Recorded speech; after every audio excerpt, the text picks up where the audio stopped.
Part 5, Chapter 20. Good morning, DC. This is Jenna J. Brandon coming to you live as the sound of the city rolls in the nation's capital. Right now, we have a comeback from the Midnight Velvets. Hear them tell it all. Come on, Midnight Velvets, here we go. After the announcement, Give Me a Chance began, Clyde was on his break when he heard it. He hurried to find David, who was his former trainer for Metro Rail. David, where you at, David? David entered the office. They were at the Farragut North Station. Each station had a small office where the Metro Police and rail operators stationed themselves on site. He turned the radio up. Listen, David, man, listen. David stopped to listen. After a few seconds, he said, Hey, man, that's all right. That's all right, man. David slapped Clyde on the back. He was just excited as Clyde. You hear that, man? You hear that? Yeah, I do. Oh, you hear that? Yeah, you know what? Might be time for you to quit. That's good, man. I love it. No, David, I can't. I ain't got my first check yet. And we go on tour next month. Oh, my daughters are touring next month. Oh, wait a minute. Are y'all on that same tour? Yep, we on that same tour. Touring with First Delegation would be a treat. They were growing in fame, they were beautiful, talent, and they could dance just like the Midnight Velvets could. Oh, well, congratulations, Clyde. Congratulations, man. David had just cut Clyde loose to work alone the week before, and now he was fully trained. Sometimes David would ride along with him just for supervision, but knowing how to operate the train, Clyde had it. He couldn't wait to get home to call the guys and tell them he'd heard their song on the radio. He called Tommy first, but there was no answer. Surprise. It was Saturday evening. Where in the world was Tommy? He decided to call Vernon. Word? Oh, for real? Hey, I know Norman said Johnny would have us on the radio in no time. I guess he delivered.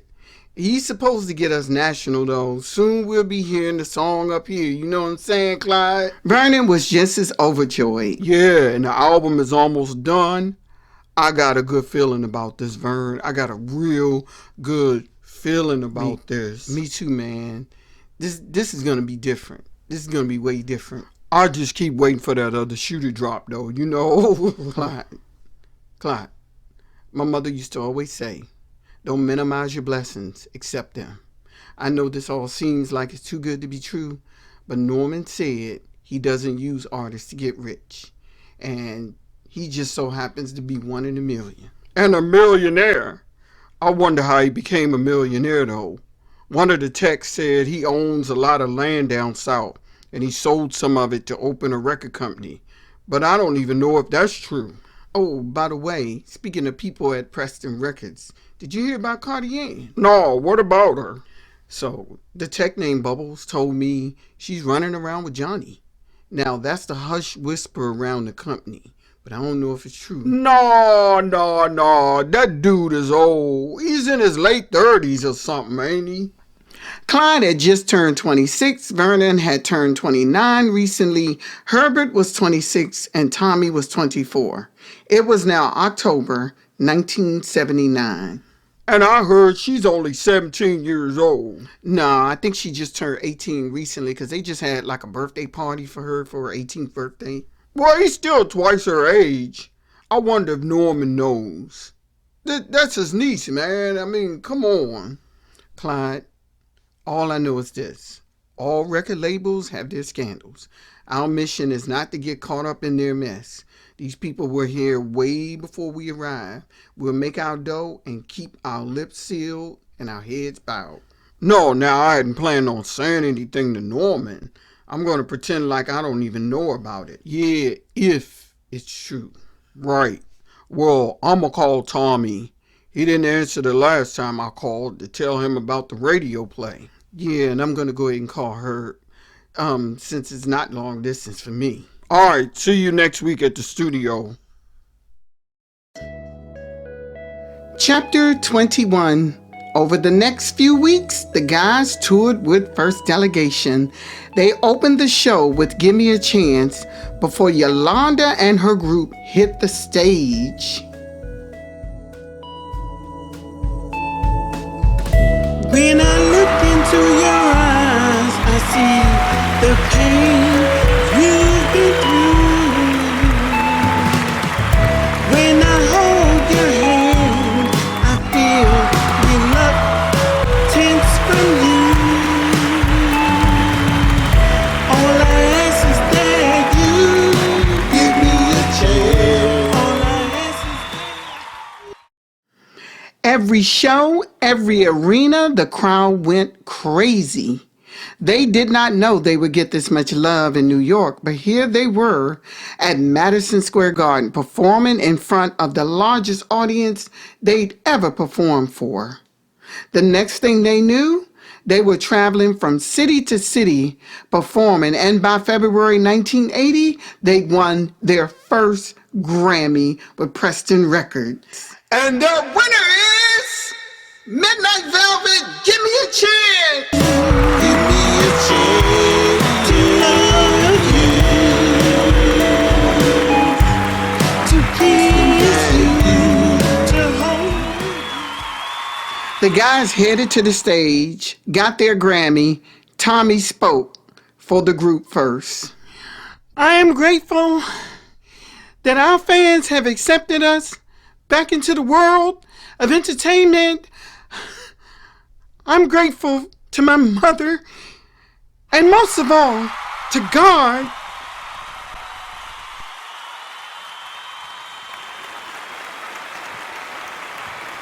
The others spoke shortly. They held up their Grammys and headed off stage while the crowd cheered.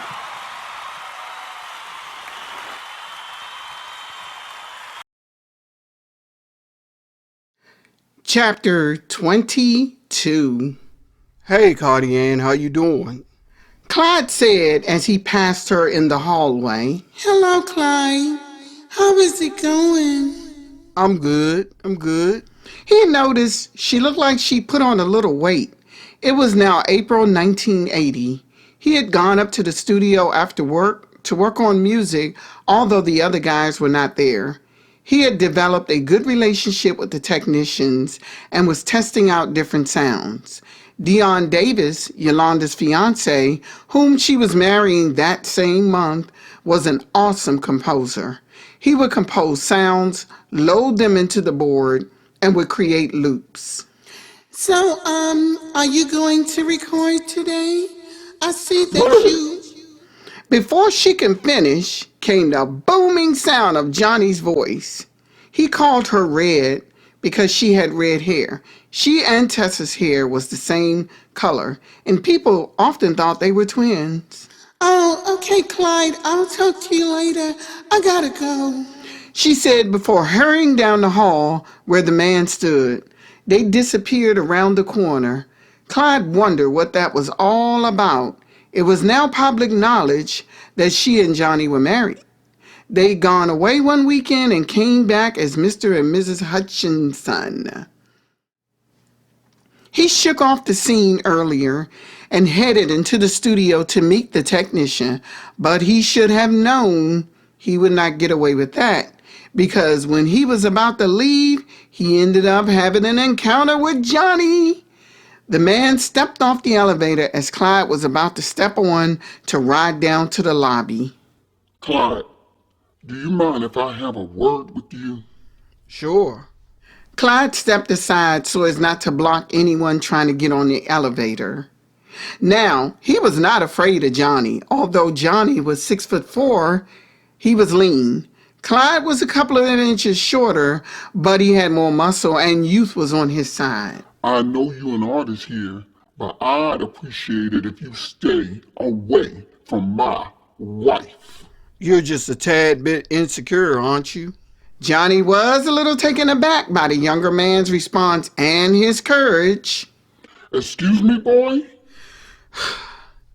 We only spoke to each other, okay? I was not trying to mack your woman, all right?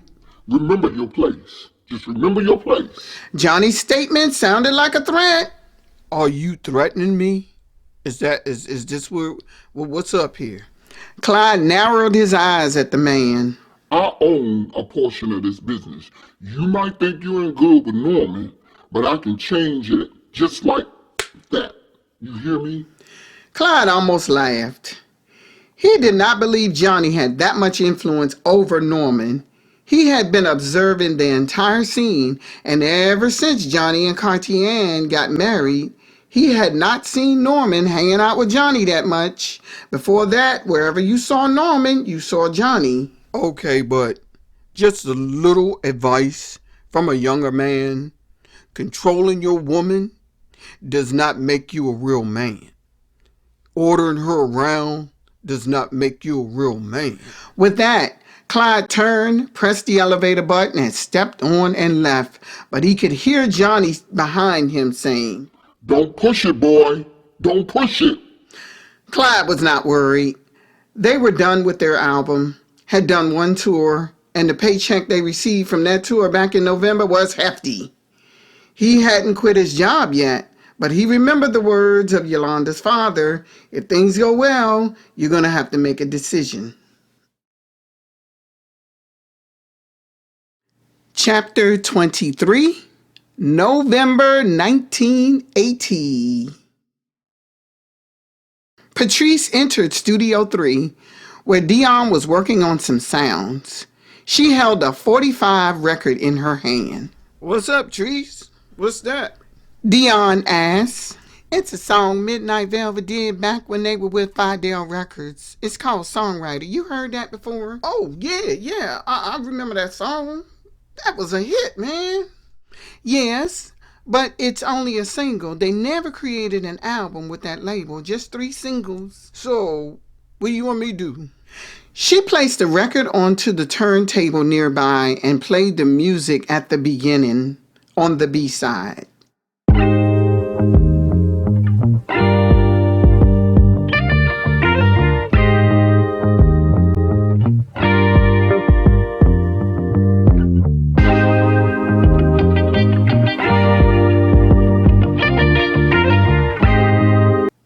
Afterwards, she lifted the needle and said, Can you create something that's close to this, even though it may not be exactly this right here? I think I can. What are you up to, cousin? What's going on? She was his wife's first cousin, but he still called her that too. Okay, Tommy appealed to my father not too long ago, and he said he wrote this song. But does the label up in Philly own it, though? Dion asked cautiously. I'm not sure they own anything anymore, but his mother was able to find a copyright for these lyrics, so Tommy definitely owns the song. Now, this song has been played in 2 motion pictures. Others have sampled this song without paying a dime to these guys. Oh, I get it. So you want me to create a similar sound where it would be recognizable, but not the exact same. I'll keep the same time signature, but I'll add a different bass and change the cadence. We can do that. Thank you. Oh, I knew you could do it. They want it on their next album, and I think it's only fair to exhume this song, polish it up, and give the public something sweet and familiar. In the meantime, my father is working on some legal stuff about these guys receiving their royalties. So how long you been on this with his lawyer? Dion asked, knowing how Norman Preston was. It's been a good while now, and thanks for getting on that for me. I really appreciate it, Dion. No problem. You know I got you, cuz. You know I got you. Dion stopped what he was doing and turned his full attention to her request. The company was growing, the artist roster was expanding, and before long, Norman would have more talent than he needed. Talented singers, dancers, and musicians all over the D.C., Maryland, and Virginia area were auditioning all the time. They were even drawing talent from New York, California, Atlanta, and other places. Norman Preston had quite a bit of a good reputation. However, he did not tolerate any scandals. Chapter 24, January 1981. Where is Herb? Tommy asked impatiently. They were in the studio and it was time for them to record. I don't know. He rode down here with you, Vernon. He's gonna make this album late. Why is he always late? Clyde said. Just then, Patrice entered the room. She noticed the worried look on their faces. Vernon knew what the deal was. Herb was getting high, and not from weed either. He had been trying to hide this secret ever since he found out a couple of months ago. But as it stood, he would not be able to hide it much longer. Okay, you guys, what's wrong? What's wrong? Patrice asked. Vernon spoke up and said, Nothing. Well, cheer up, guys. I've got some great news. Just then, the door opened and Herbert entered. He wore a pair of sunglasses and made his way over to them. What's up? Let's get this party started. We got a record to make, okay? What y'all standing around looking like that for? Vernon looked at him, trying to signal him to pipe down. Patrice was not a stupid woman, and she would soon determine this Negro was high. What? Why you doing your eyes like that, Vernon? Vernon stared him down and said, Sit down. Patrice is trying to have a meeting with us. Stop being so disrespectful. She looked over at Herbert and said, Are you okay? Fine as wine.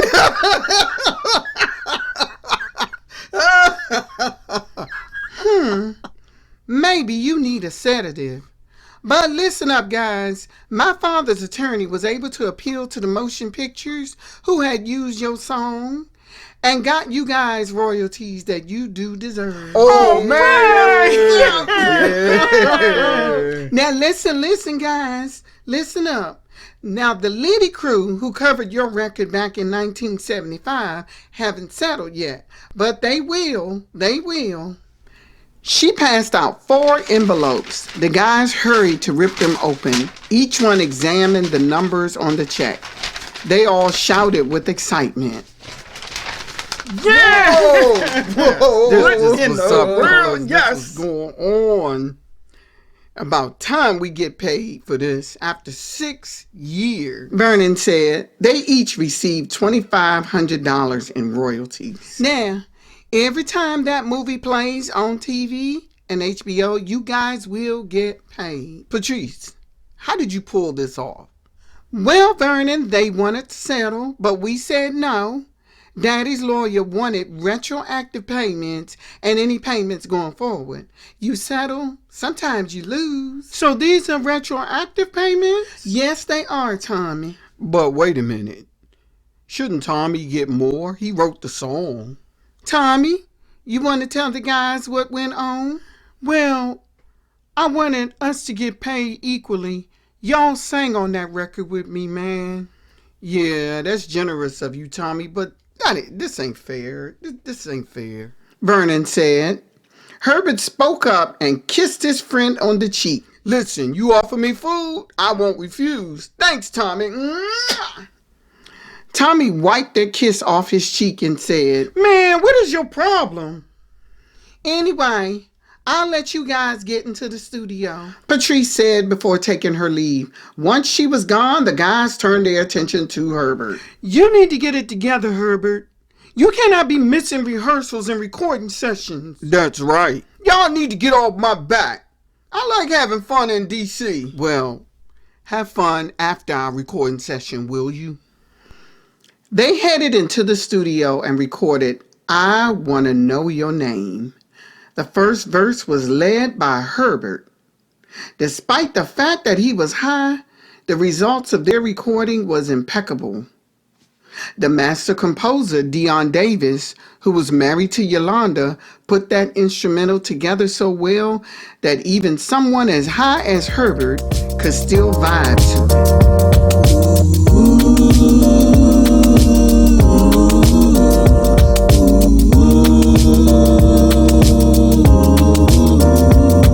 Each day I watch you walk by my window. I say I want to get to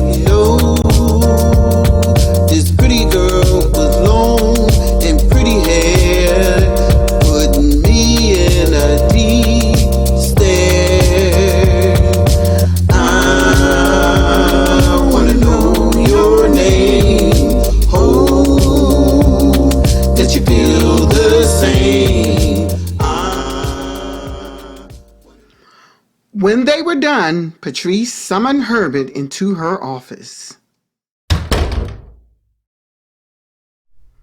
What's up? You tell me. Nothing. We had a good session. You were late for your session, and you came in here high. I'm not high. I swear, I'm not high. Now, I did have a few drinks, but nothing serious, you know? Patrice's light brown eyes bored through him like laser beams. Where do you hang out when you come to D.C.? Does it matter? Yes, it does matter. Now, I'm trying to give you some advice here. She was 24, but well beyond her age and maturity. You will be careful where you hang out at in D.C.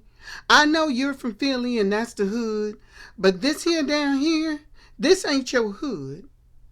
People begin to recognize who you are. You're running around without protection. So you saying I need to hire a bodyguard? Perhaps you should, but that expense will be on you. Why is that? You the one suggesting it. Because we don't hire protection for reckless artists. You go out there and muck up, that's on you, Herbert. Yeah, I don't even You understand better be why. thankful I'm the one talking to you and not my father. No more hiccups, Herbert. You're involved in something much bigger than yourself.